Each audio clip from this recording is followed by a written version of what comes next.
It was a grilling or drilling for the ages. BP CEO Tony Hayward spent the day in front of a House hearing on the Gulf spill. The focus, what he knew and didn't know about the problems leading up to the disaster at the Deepwater Horizon rig. There is tons of response around the world today. We're following it all for you. Bloomberg's John Dawson is in London with the European reaction.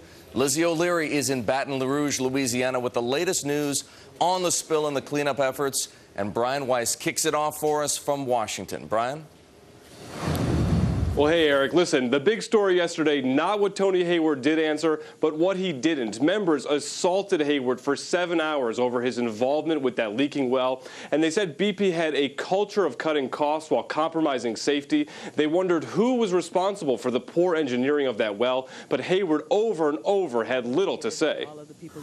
I wasn't part of that decision-making process. I was not part of that decision-making process. It's impossible for me to answer that question. I'm afraid I can't recall that. I can't answer that question because I wasn't there. That was a decision I was not party to. I don't know. I'm afraid I don't know that either.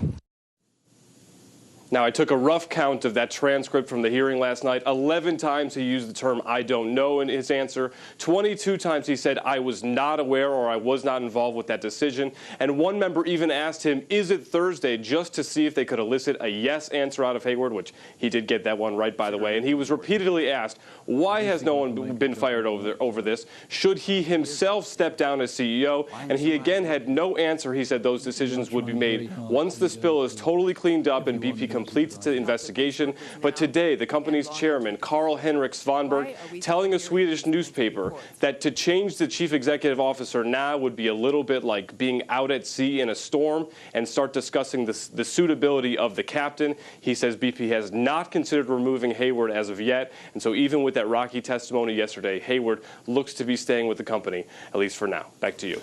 Brian, thank you.